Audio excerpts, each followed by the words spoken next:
Welcome back, everybody. Very fun episode today. We've got Jason McCLELLAN. A lot of you have maybe seen him on the Hangar One, the UFO Files. He was the one of the main organizers of UFO Congress for 5 years. Very well spoken, very level-headed guy, and hard to get a definitive answer out of. You know, if we sometimes might try to pin him in a corner, he's very open-minded to the fact that both sides have legitimate info, and it's going to be tough because we have two Jasons. So maybe this Jason will be Jay and that Jason will be Jason, but we'll do our best to figure it out. And I'm excited. What about you? Oh, I'm looking forward to this. This is going to be a great episode, I believe. Yes, I think so too. So we'll be right back with our next guest, Mr. Jason McCLELLAN on UAP Studies Podcast. Let's do this.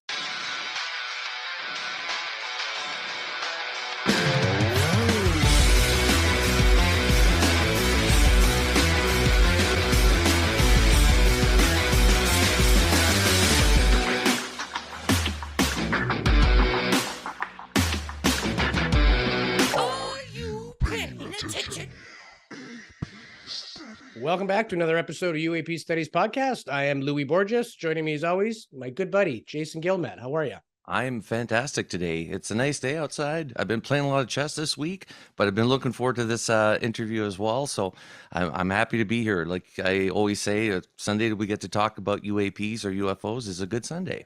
For sure. And the more we talk about consciousness and going down the rabbit hole with this whole UFO thing, the more cerebral we get. And I guess chess is your new outlet for that. It's my new outlet. Love it. So we have a very cerebral guy in the show today, a super cool guy. Many of you have seen him on television shows.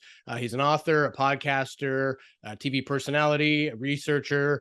Used to be on Hangar One, the UFO Files. He was also the co-star of Roswell, The Final Verdict. And for 5 years, he was the organizer and technical producer of the UFO Congress, show or event. So a guy who knows a lot about the scene and the tour. And we want to kind of get to know him and also what he thinks of what's been going on in the last 6 months and where we're going from here. So a very warm welcome to the show, Mr. Jason McCLELLAN. Thank you so much, guys. I am happy to be here and really looking forward to the conversation with you guys. I know I've been putting you off for some time now. I'm glad we finally made this happen. For sure. And everybody's busy. We get that, and ourselves included. And we're happy we can make it happen. So for those of our viewers that don't know who you are, maybe tell us a little bit about yourself and what got you into UFOs and all this crazy stuff we're talking about now. Absolutely. I'd be happy to. So I've been going down this rabbit hole for many years now. It was probably, if I think about it now, probably 2008, 2009, when I started in this field professionally. But I had my first personal sighting in 1997, the Phoenix Lights, because I live in Phoenix and was fortunate enough to experience that event for myself. That wasn't necessarily a catalyst to start me down this rabbit hole. I was offered a position actually by a wealthy individual who wanted to start a company all about UFOs and extraterrestrials. So I described to people that UFOs fell on my lap because it literally did. I was offered this opportunity to start a UFO company, and that's what we did. So for a period of 7 years or so, that was my full-time profession, full-time investigating and writing about UFOs and extraterrestrial life. That company was Open Minds. It no longer exists in its full form, but we published an internationally distributed print magazine all about UFOs and extraterrestrials. We produced the largest annual UFO conference focused on UFOs. And we got that recognized by the Guinness Book of World Records, which was really cool at the time. But we did TV, we did video, or we had a video studio in our office, so we got to do a lot of that in the early days of YouTube and early days of Twitter and Facebook as well. It was an interesting time, early days of social media, and thinking back to how we operated then and how things are now. We were kind of ahead of our time. But it was a great experience, and through the Congress and through Open Minds, that really threw me down the rabbit hole, really threw me into the community. And because of our magazine, because of our conference, I really got to know very quickly and became fast friends with all of the leading researchers in the field. Everybody wanted to speak at our conference. Everybody wanted to be associated with our magazine. Everybody wanted to share their stories and their research. So that was tremendously helpful for me and definitely got me up to speed very quickly on this field, the history of it, and the future of it as well. It must have been a great feeling to have these people reach out to you and want to be part of this. And I don't know if it was immediate when you guys started or if it's something that grew naturally over time, but that must have been, quite flattering to have all these people just say, "Hey, I want to be part of this." Absolutely. I mean, it was such an incredible experience and a great position to be in. And at the time, and I think back on this quite often, but at the time, I was hearing about and learning about these people for the very first time because I was very new to researching this field. So at the time, I don't think I fully appreciated a lot of that. Right. But I grew to appreciate it very quickly, and I think fondly back on that time quite often. And when you first started, were you a believer, or did you become a believer through the investigations? Well, as you guys very well know, you spend more time in this, and man, your eyes open wider. You start exploring whole other worlds that you didn't even consider when you started. It starts off as just lights in the sky, and then spirals out of control from there. So it definitely opened up an entirely new world to me that I didn't even know existed in terms of how broad this topic really can get. Right. I started out looking, and I'd had UFO sightings before, and to me, I always had a strong interest in space, in extraterrestrial life, in sci-fi. I was a big sci-fi geek. I still am. I grew up watching Star Wars and Star Trek, so I had that fascination and that desire to know about the mysteries of the universe and just contemplating life elsewhere. Right? To me, that was always a no-brainer that the universe is teeming with life. And I grew up in a place where I had a fantastic view of the night sky, so I could skywatch to my heart's content. I always saw strange things zipping through the sky, and at the time didn't necessarily think much more of it other than, wow, that's bizarre. I really wonder what that is. I had that curiosity. But when I started in the UFO field professionally, that's when I really started thinking back on times from my childhood and growing up, and that influenced me going forward with research, really contemplating possibilities. Have you noticed any changes from when you first started doing this and, the conference scene, and then I guess 2017 happens and all the whole disclosure movement since then? Anything notable from before and now, or either in people's perceptions or how we're treating each other? It's a really difficult thing to try to compare different time periods because, as I alluded to earlier, social media really changed the landscape. Not just for UFOs, for everything. We now have this stream of consciousness that we get to peer into everybody's lives and everybody's brains all the time. So, I don't know. It makes research and trying to gauge public reaction and things like that a totally different ballgame. So, I mean, comparing now, even 10 years ago, it's worlds different. Just how it seemingly how people are reacting to this and how they're accepting it, to what it was then. But it's really difficult to gauge because social media was still in its infancy when we were doing this. So I don't know. It's hard to kind of play the game now and see how different it is. Yeah. Even the experts, I mean, they've changed their minds a dozen times, at least the open-minded, humble ones, guys like Jacques Vallée and that sort of thing.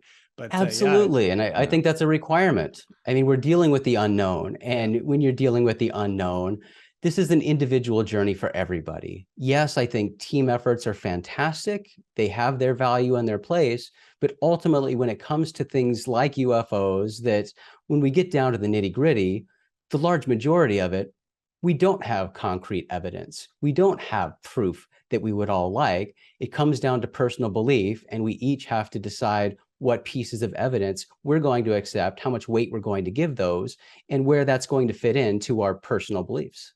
Right. Yeah.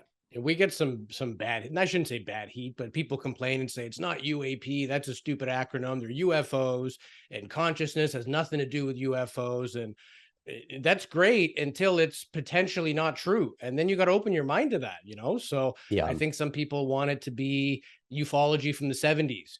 It's nuts and bolts, and that's about all it is. But the more you go down the rabbit hole and the more information we learn and the more quantum level this seems to become, you're going to prevent yourself from growing. And Jason made a good point, a few weeks ago. I think you said that the whole study of ufology as it is now, it's actually going to help us get there, on a brain level, like it's good food. And like, these are like mathematical problems, but they're, the big questions: who am I? Why am I here? Where am I going? Are there others? That is going to help us as a species to grow and kind of enrich our brains to get that we're seeking. So take the blinders off. Don't be scared to step outside your comfort zone. That seems to be the message we're getting from a lot of our guests. Yeah. Not only that, but the craft seems to operate on a consciousness level as well. We've talked to a few people, and it's like, even some people said, I flew the craft. Okay, how did you fly the craft? It was through my consciousness. Like, I was the craft. I was able to. That's mind blowing to me. Like, the more that we research into different things, and even you mentioned earlier that you got into different things. We get into cryptids, we get into Bigfoot, all things that I thought I would never talk or touch about, or talk about or touch on, I should say. I ended up, You've been touching Bigfoot again. I've been, it's I can't help myself. Tell us, man. I can't help myself.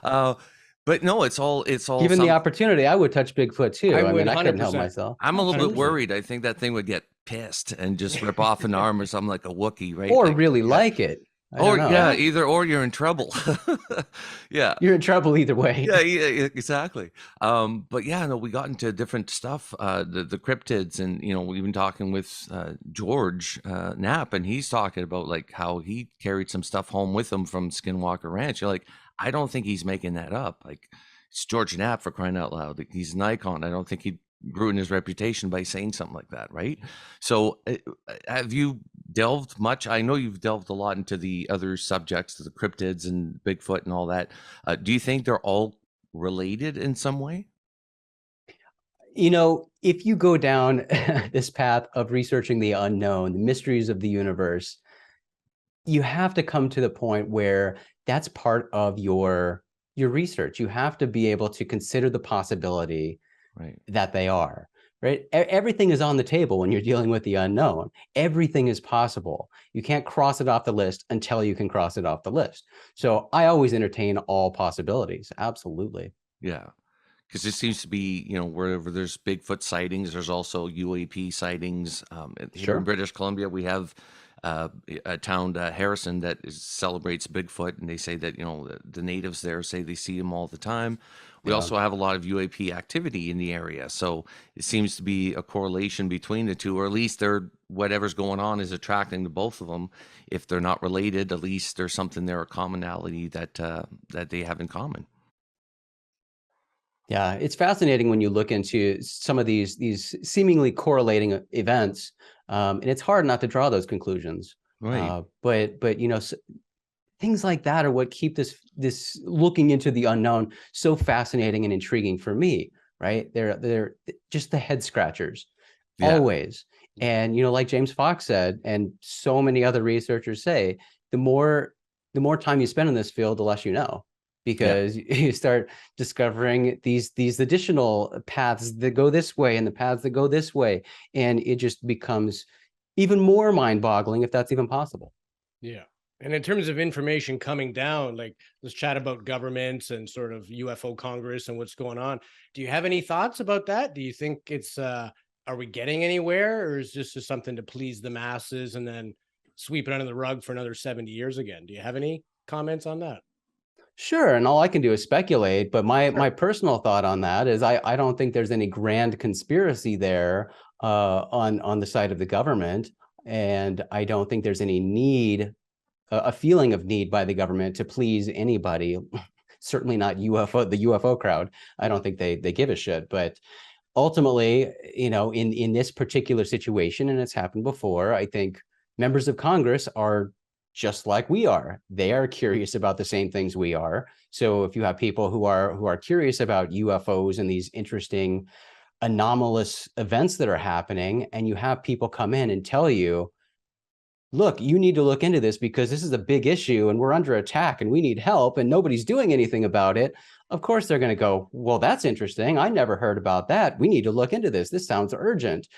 They're going to go through the motions, do their due diligence. And in the end, I believe they're going to come to the same conclusion that everybody else who has done this, government or not, has concluded, and that is, yeah, there's something there. We don't know what it is, and we can throw all the money in the world studying this and looking into it. We're not going to come up with a conclusion. We're going to be able to say, yeah, there's stuff there. Some of it might be related. Most of it is not related. Most incidents are standalone things that you can't say, well, we solved this, that answers all of this, because they're all individual and unique situations.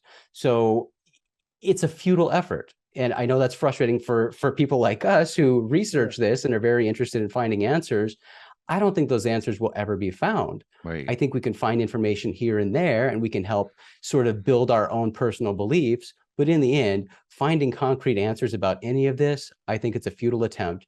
That's why UFO studies are so damn frustrating, and why so many people end up just tossing the hat in and saying, that's it. Can't do it anymore. You know, we saw that with the Air Force too. And I get it. I mean, people like to give the Air Force a lot of shit, but they did invest, you know, a couple of decades into actually investigating, like going out, doing field investigations, and not just in military training ranges, like the little fake investigation they're pretending to do right now, but actual civilian sightings too, trying to do a study and then ultimately concluding, yeah, these things are real. We don't know what they are. We can solve most of them. There's a small percentage that absolutely have no explanation, but we're not going to be able to conclude anything if we continue this research. If you want to give us more money, that's great, but it's kind of a futile attempt at this point. Yeah. So they've already given an answer, and people want the Air Force to chime in again because they didn't like the answer that was given the first time, but the answer is going to be the same. That's my opinion. Yeah. And what about the threat? You know, the threat narrative that a lot of people, some believe it is a threat, some don't, some have varying opinions on that. What are your thoughts? Well, I've always felt this way, that it's obviously a threat when you have an aerial object that you can't identify, right? That's what makes a threat. It poses a threat to any sort of air traffic, civilian or military. You have no idea what it is or what its intentions are, what sort of business it's up to. So yes, in that sense, it's a threat. Just like a swimming pool is a threat if you don't have a pool around it and a kid's running around, right? I mean, there are threats. But at the same time, we do have things in place to deal with those threats. When there are unknowns in our airspace, the FAA does investigate. They do scramble military fighter jets to go try to intercept those objects. These things happen. That's already the mandate of the Air Force. The Navy, they already do these things. It's not something that needs to be created and reinvent the wheel. Yeah, we don't hear about it because they're not saying, we chased down a UFO. That's just part of what they do. That's why they exist. So it's part of operating procedures already, but you know, lobbyists have created this big issue saying that, oh no, the military's under attack and they can't defend themselves. It's not the military coming to Congress saying, help us, we're under attack, we don't know what to do. These are lobbyists saying there's an issue, not the military. So we have to think about that too. I'm not trying to play the conspiracy game here, but you do have to look at the facts that we have and see what's actually taking place. Right. The military does deal with unknowns, and that's just part of what they do. It might not be the information we want. We want more information for them sharing everything about what they're doing in these situations. And yeah, it's pretty freaky when they go and try to intercept an unknown. They still can't identify that unknown, and the unknown outmaneuvers and escapes our attempts to intercept it. That is pretty darn alarming. And I think everybody should be concerned about that. So I do think those issues need to be highlighted. Military procedures and civilian too, and other branches of government too, the FAA and things, procedures need to be really addressed, because as we hear with FAA audio that's released in some of these situations, people really they're not trained to deal with this. It's not an everyday occurrence. Yes, UFOs are seen every day all around the world by people from all walks of life, but situations where there are FAA involvement, military involvement, that doesn't happen all the time. So when it does, you hear these people scratching their heads, calling around to all sorts of different people, trying to figure out, what do we do? What's the procedure? Right. I think they really need to focus on that and get people up to speed, because there's a lot of stuff in our airspace. It's like the threat is that the pilot's going to make a mistake, not that the UAP is going to take out the plane. I mean, with that kind of maneuverability, I doubt they're just going to accidentally crash into one of our jets, you know, like it would be pretty ridiculous. But yeah, to your point, if we panic, then that is an inherent threat, especially if you're like a passenger jet pilot or something like that, right? Yeah. Sure, absolutely. And any sort of, I don't know, it's a dangerous game to play. It's a hard game to play because, again, there is a lot of stuff, just including trash, in our skies. Even things like, drones and balloons, things like that, the unsexy UFOs that are a tremendous threat to our pilots and traffic in the air. Yeah. The UK has a great, and many countries do, but the UK has an organization called the Air Prox Board, and that is their sole responsibility to investigate near misses and safety issues in the sky. And so they have a lot of interesting cases where they investigate these things, where sometimes objects do come in contact with planes. You'll see the photos of like the nose cones dented in where they hit something, whether it's a bird or not.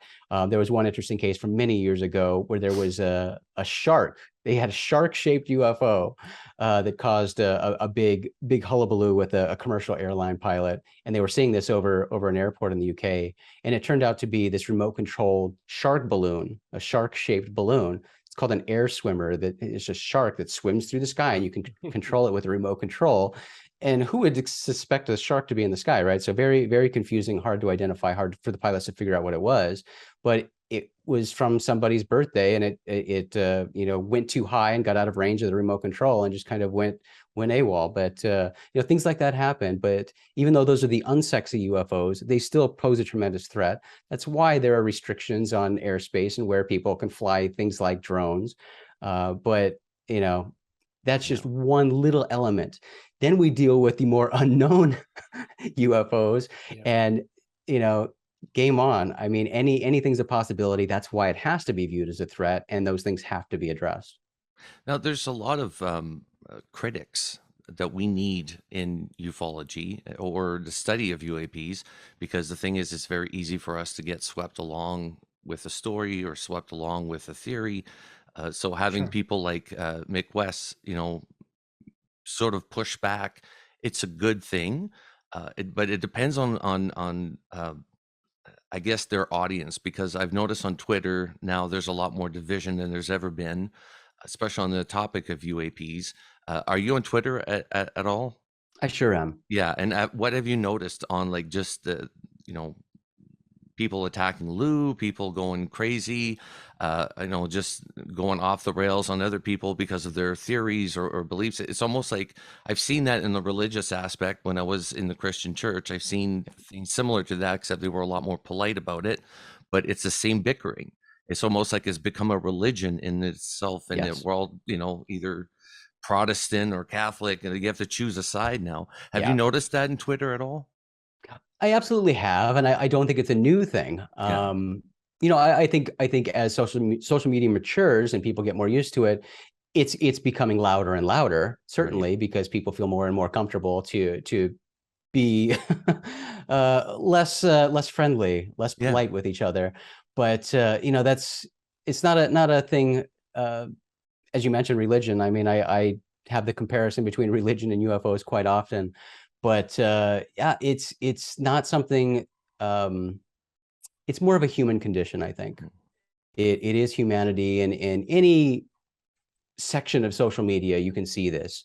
Whether it's Star Wars fanatics or politics or sports, you'll see the same sort of hostility, the same sort of religious taking sides, like my side is the only way and your side burn in hell. There's a lot of that, and I think there always will be. That's a human problem.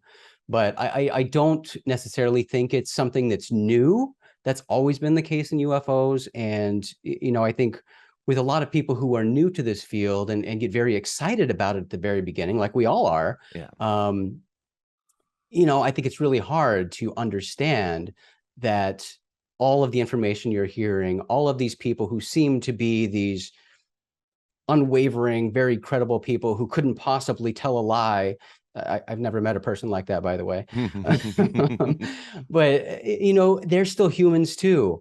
And a lot of people get in this field and any other field with bad intentions. There are bad people. There are a lot of bad humans. I hate to give a spoiler alert there, but there are a lot of bad people.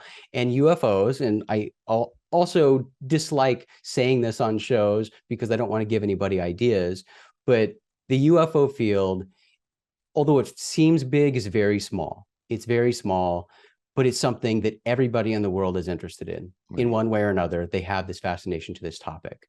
So the UFO field is something that is extremely easy to become a celebrity in. It really is. Right. It really is. You can get on TV shows. You can be on the news. You can develop a gigantic audience very easily in this field. And that's what a lot of people have done because it is so easy. You can speak at conferences. I mean, I've been in a lot of industries in my life, and this industry by far is the easiest. If you want to be an absolutely awful person and make yourself into a celebrity and just feed people absolute garbage and have them worship you, it's easily done. Yeah. So it's a very dangerous field in that sense. But a lot of people new to it do approach it like a religion and think that to do UFOs right, this is what I have to believe. These are the people I have to follow, and any deviation from that is wrong, and I have to be against it. Right. And that's just a dangerous path. And you know, I don't tell people what to think or how to act in this field. Again, it's up to everybody individually. It's very individual, but it's not a religion. We don't need to push our beliefs on other people. We need to encourage people to be open-minded and form their own beliefs. Yeah. And I think similar to religion too, people approach that seeking answers. They really want to know. Absolutely. That's the only way they feel that they're going to get there. So people in the UFO field or people that are enthusiasts, they want to know. They want to take in as much material as they can. And as you mentioned, right, charlatans that are looking for one thing, it's very easy to put yourself up, write a bunch of books, do a bunch of conferences. All of a sudden you have these credentials. Well, none of this is Harvard granted, and none of this is military medal based. It's just, hey, he's bigger than him. Based on what? Based on you like that guy more than that guy. And so it becomes polarizing because there are characters that want to be the savior.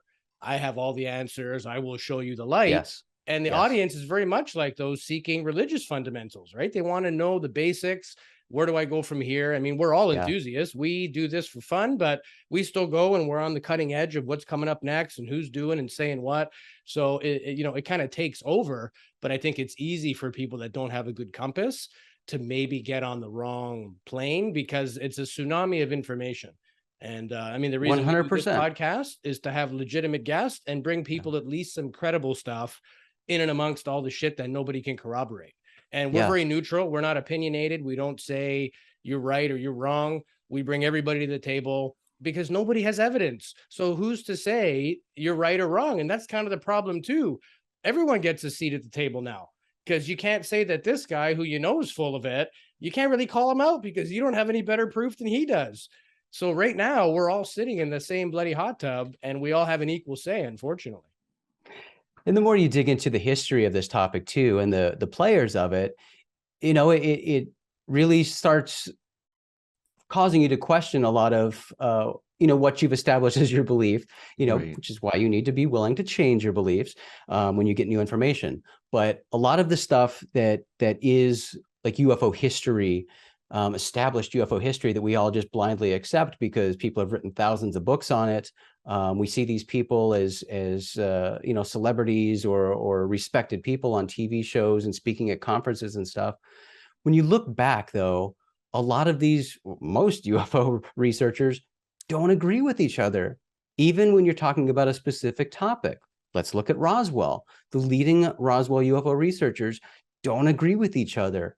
And not just not agreeing with each other, meaning, okay, I think this happened, or I think it happened slightly different here, but completely different stories, completely different opinions of witnesses, completely different accounts, and going so far as to having, you know, heated arguments and public feuds with each other about differing opinions of what actually happened and which witness could be counted on and which one was absolutely garbage.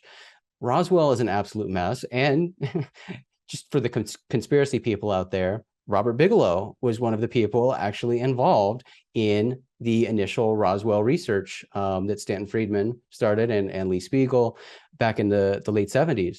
So Bigelow was a part of Roswell as well. Right.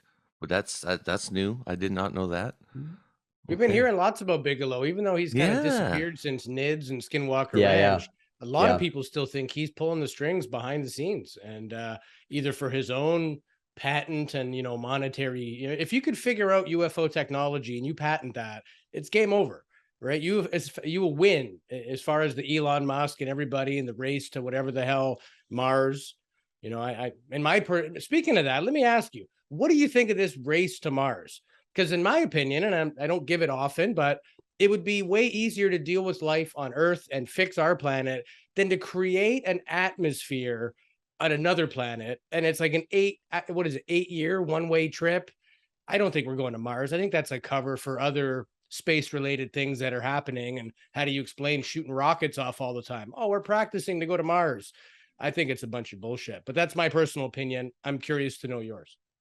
Being a space geek and a sci-fi geek, I've always been really excited about any of those Mars missions that have been planned. And there was a group called Mars One many years ago that had this ambitious plan to start a colony on Mars, the first Martian colony. And they even selected, had a process of selecting candidates who were going to be part of this team to train and go to Mars. And one-way trip, you go there, you're going to die there. Yeah. But to set up and establish the colony, they were going to send all of the things to create water and create food and, basically set up a civilization for people to then come and arrive at a set up colony.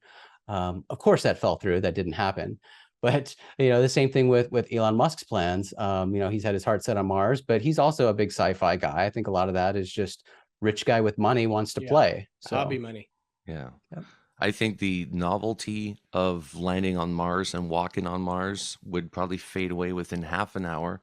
Yeah. It would fade away within, what's the longest flight you can take on the planet? Like 11, 12, 15 hours. That's 8 years one way. Within 6 months, everybody kills everybody on the ship. That's just you think a crying baby on a plane for 2 hours is too much? Stay there for 3 years with somebody. Nobody's going to make it. First capsule's crash landing. Everybody's already dead. Yeah. And I don't care how comfortable your seats are. That's going to be an uncomfortable flight. Yeah. 8 years. You can imagine spending 8 years with your in-laws on a plane. I like my in-laws, but I still wouldn't want to spend 8 years. I can't imagine spending that much time with anybody in one sitting. That's awful. People die. Some people are born. It's a whole different crew by the time you get there. Yeah. Exactly. But I mean, just for the people that actually make it to Mars, that they find like, oh God, we finally made it, and you step off and it's a big deal. Just half an hour later, you're just standing with your hands on your hips going, well, fuck. Yeah, what have I done? I know that flight sucked, but can we go back now? Yeah, this is nothing but rocks. That flight was the worst thing I've ever experienced in my life, but I'm ready to go back. It's good. Another 8 years, I'm not living here. I'm good. And the hard work starts when you land. Hey, that flight was nothing. Now we've got to go to work. Build a colony on Mars. Yeah.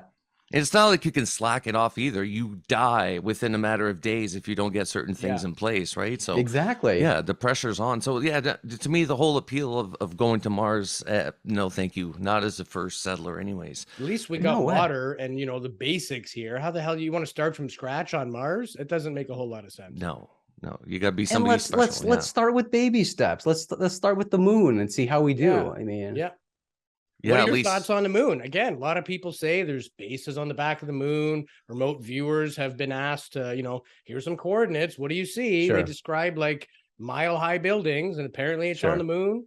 Moon's hollow. There's all kinds of stuff. The thing I find really cool, recently, there's been a few guys with really good telescopes, which the general public can buy. Broad daylight, just looking at the moon, and you see stuff like coming off and like just floating away, or random activities happening around the moon.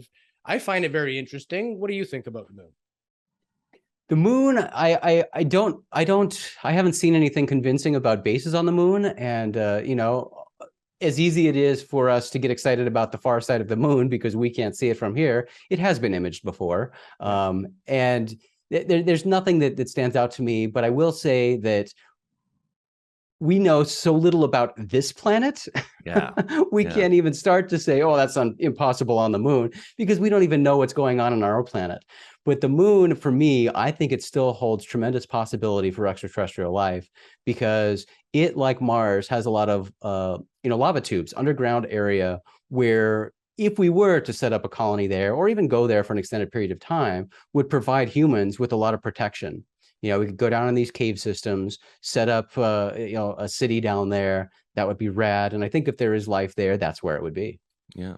That or the ocean. Keep hearing about the ocean quite a bit as we of don't know late. So anything much about our water, oceans. so much water. Yep. And we barely know anything about the bloody ocean. Like, we've mapped out a few things, but we don't know. Like, we haven't gone to the full depths of the ocean, so we don't know. And A very small percentage of our ocean has been explored, and the majority of our planet is water. So yeah, I mean, I think the mysteries of this planet and the mysteries we still have to discover on this planet, are more than enough to keep us excited. And I wish people with play money like Musk would spend more here on this planet. Yeah, like Elon gets involved inside UAPs. That'd be great if you can actually do something with that. That'd be awesome. But I've been trying to reach out to him on Twitter just every once in a while. Just mention him, like, hey, it'd be great to talk about aliens. But I don't think you'll ever get a guy like Musk to come on UAP Studies. No, he's too busy. I mean, he went on Joe Rogan, and that's kind of his. That's thing. about as close as we're gonna get to an interview. But when you guys get gigantic, maybe, because he does care about his ego. So that's true. Yeah, we're not big on pumping up the ego, though. We like to get humble people on the show. There you go. There's been people we could have had on the show and have been requested to have on the show. Yeah, we just don't want them on the show. They don't. We don't do this for money. We could have monetized months ago. We chose not to. There's no commercials in any of our programs. You click a video, you watch the whole damn thing. You don't have to watch a Mazda ad or anything else. So now, if you're watching this 15 years in the future, that might be different. Yeah, but at as some of point, right it now, may become where it's a job and you have to do it. As it is for now, we do this for the love of it and for that desire to bring good quality people such as yourself to the table, right? And get their opinions. And on that, what are you kind of chewing the fat on now in your brain? Like, what's interesting for you? What are you studying in your personal time about the whole phenomenon? Is there anything that you're enjoying right now or learning about? Well, something that is really important to me right now and really piquing my interest is, something that we always talk about, of course, is the need for evidence and the claims of evidence. There are the claims of all of this proof of extraterrestrial technology, and of course, crash retrieval programs. So for me, my interest right now is tracking that down, right? Seeing if we can follow these trails and really determine if a lot of what's being hyped up right now, if there's any merit to it, if we can actually track down some of these people who seem to be gatekeepers and have this knowledge, if there's any sort of hint of truth to any of it. Because as we know, this stuff has been researched ad nauseum for decades, and we still don't have anything. I mean, we've got plenty of circumstantial evidence and things that, if you just want to trust people based on their word, that's great. And if that's good enough for you, good. Like I said, this is an individual quest. So good on you. But for me, somebody who's very evidence-based, very science-based, I'd like more. So for me, that's what I'm looking into, and some potential television stuff behind that as well. So we'll see. Good. And we're in the same boat. We're interviewing Avi Loeb in a couple hours, and we're going to basically ask him the same thing. Like, you are a Harvard professor with money from the government and the Galileo project. Is it going anywhere? Are we actually going to get anything tangible? Because that's the purpose of the whole mission. So we're less likely to be, as okay with, we're working on it. Everybody's been working on it for a long time. So is this actually gaining any traction? Or is this just more of the same? Right. So. But what I'm interested in, though, he's doing that expedition right above Papua New Guinea, right above North Australia. And it's going to be in the ocean. They're scanning the ocean for a crashed ship. So again, we have another ocean theme, right? Pilots keep seeing them over the ocean. Doesn't matter if it's Atlantic or Pacific. Looking for crash retrievals in the ocean. You got guys like Hal Puthoff that has been saying, maybe they're ultra terrestrial. Maybe they've already been here. Maybe they live underwater. Who knows, right? So that to me is interesting. It seems like the ocean has a big key to play, a big role in this whole theory of UAPs. They just happen to be over land every once in a while, but who knows what's going on above the oceans, right? I do love that. I was really excited when I saw that about the ocean expedition, because anytime there is research into the ocean, looking specifically for some of this anomalous stuff, that's exciting to me because, as we just discussed, the majority of this planet is ocean, and we know so little about it. So I'm all for that 100%. Yeah. I heard someone the other day say, hey, we think that the Earth is so much water. Even if you look at a globe, you see how much water there is. That doesn't even take into account the underwater river systems and groundwater, so to speak. There's more water underground than we even know about, right? So that makes it that we're even less land and more water overall. So, and there's been weird things like in South America, people saw a craft kind of hovering over a lake, and like the lake level went down 6 inches the next day, and they're like, that's millions of gallons of water. How does that happen? So even in claims that can't really be corroborated, water seems to have something important to do with it anyway, right? I mean, it's, as far as we know, it's the basis of all life, so they probably need it as well. Well, Absolutely. Go ahead. Oh, sorry, Jason. I was going to say, as a source of energy, if they can use water or hydrogen splitting or something, right? Yeah, like even there's that event that took place. I think this was Germany, where a craft landed, and these little entities made a motion of "we need water" to a farmer. And he brought them a cup of water, and they traded him like 4 biscuits or something like that for it. But they needed the water for some sort of reason. It wasn't because they were thirsty. I think it was because they needed it for their energy supply. Their wiper right? fluid. The wiper fluid, exactly. Ah, damn, we're gonna need some oil. We got mosquitoes all over this thing. Yeah, but I mean, and you hear about these crafts doing these weird patterns above the water being churned underneath it. Even the Tic Tac incident, when he was describing this thing was doing something weird. Maybe that's how they reload on their energy. That water is a source that they can use to convert to their zero waste energy. So, and again, that's just a theory, but it's just a theme that we've seen occur quite a bit. So, yeah, absolutely. And when you talk about extraterrestrial life and astrobiology, water is gold. That is, for life as we know it, that's what we look for is water. So, and they found comets that have little pockets of like preserved water and the base amino acids that could eventually create DNA and things like that. So even with the idea that life could be everywhere, I mean, maybe it just needs that match. It needs the water and the amino acids to blend a certain way to start single-celled organisms and grow from there. So maybe there is a scientific way to prove life. And, if you look at the math in favor of extraterrestrial life or against it, it's so mathematically improbable, like, because we exist. That's sort of what screws it up. The fact that we exist now mathematically, even if it is 10,000 zeros, 0.1, it's still a chance. To say that there's no life anywhere else in the planet based on what? If we didn't exist, then that would be a fair thing to say. But the fact that it happened once means it's so much more likely that it's happened probably millions of times. And there's probably been civilizations come and gone that we will never even know about, right? And I love bringing it back to Earth, because look at Earth. Every year, we're still discovering so many new species that we didn't know existed. Yeah. And we live here. I mean, it's ridiculous. So obviously, we're going to discover so much more out there, but there's still so much about this planet we don't know. And yes, I think what we call aliens, or what people are experiencing, could definitely just be from here. I'm excited for the ocean expeditions. I really am.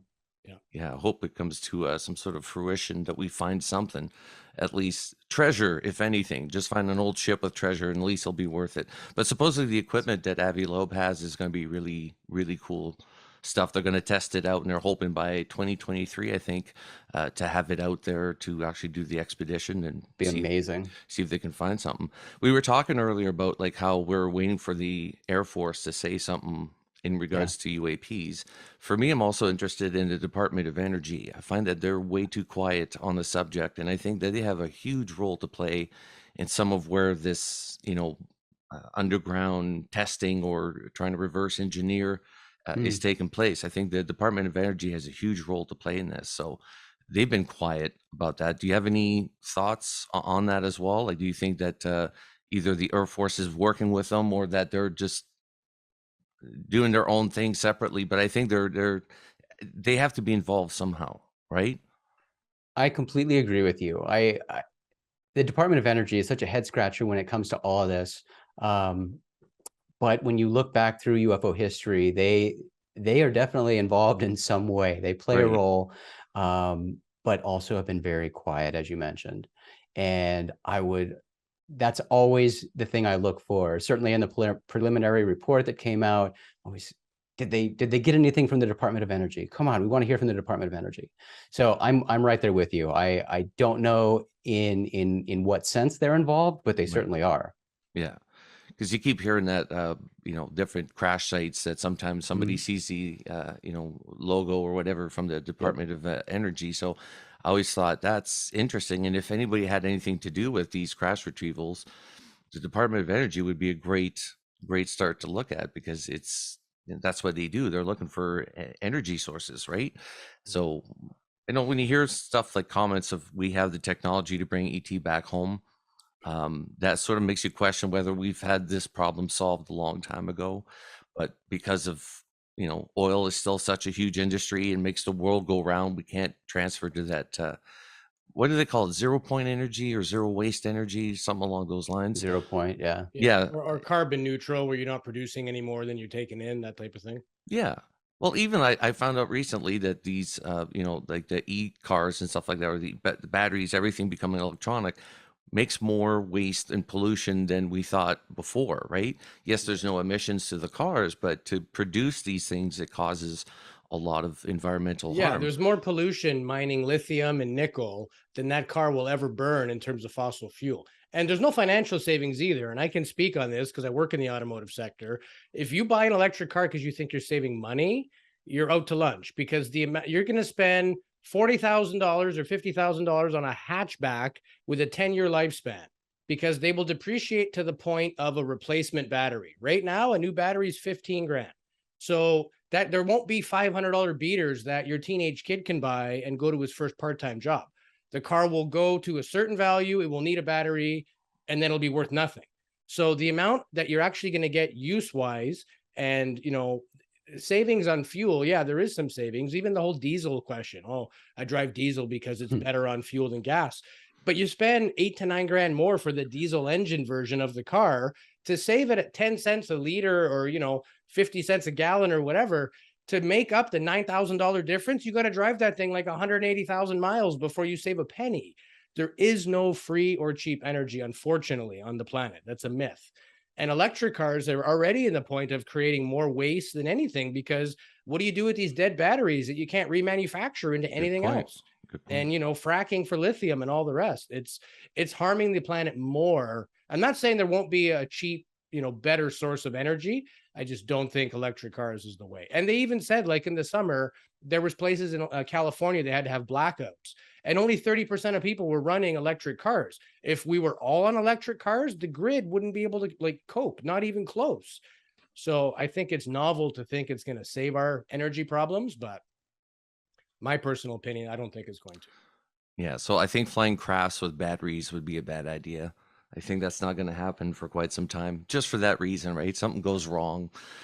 But these crafts obviously operate on some sort of energy level that is beyond what our understanding is. And I think that helps, obviously, the way that they fly. That's why when somebody says, oh, it's space garbage or air garbage, as recently as it's been quoted in the New York Times, I find that funny. I'm like, what is air garbage? Like, we talked about that in the previous episodes. Just a big bag, glad bag that's just floating. Like, what? I think a pilot would know a garbage bag from, an object that's obviously flying around his plane. These guys are trained observers, right? So that when they say that these crafts are doing maneuvers that are insane, and somebody says, well, it's probably a garbage bag or space garbage or seagulls, for instance. We heard the seagulls theory. I find that funny. Like, think a pilot, 15,000 mile an hour seagulls. Yeah, I don't think a fighter jet would waste his time going round in a circle with a seagull that's just outmaneuvering him. Some of that logic goes out the window to me. But yeah, that's just my take on it. So, Jason, where can people find you if they want to follow you and what you're producing at the moment? Is there anywhere that you recommend people check you out? Well, you mentioned Twitter, so I will throw that out there. I'm on Twitter at Acecentric. That's ACECENTRIC. Sort of taking a little bit of a break from my podcast, Unknown, and everything else we're doing at Rogue Planet. RoguePlanet.tv is my website where I usually post everything I do, and along with my other fellow weirdo colleagues, we explore all the strange. But for the rest of the year, we're basically taking a break. I've had a lot of things happen in my personal life and professional life that really taken up all my time. So I'm kind of taking a break from all of it, and we'll start anew in 2023. A lot of big things planned. I'm still working on another book. Got some TV stuff lined up, and going to try to do launch a couple more shows in the new year too. Really looking, as I mentioned, about actual evidence and trying to dive into some of these, a lot of the lore of UFOs and looking at the facts of it. Because for me personally, and Roswell is something I've spent a lot of time on, but the more I've looked into Roswell and looked at the actual evidentiary value of a lot of what all of us just accept as truth when it comes to Roswell is completely inaccurate,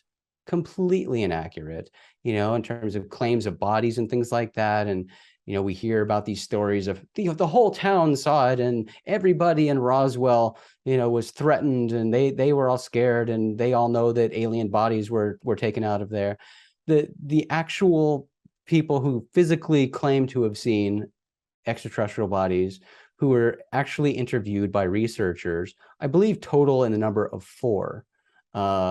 So, a lot of these grand evidentiary claims that have been made and have grown to lore status, just really aren't that when you dig into it. So I don't want to make it sound like I've graduated into being a debunker or anything, but I do know that where I am in my personal quest right now is I've been in this field long enough.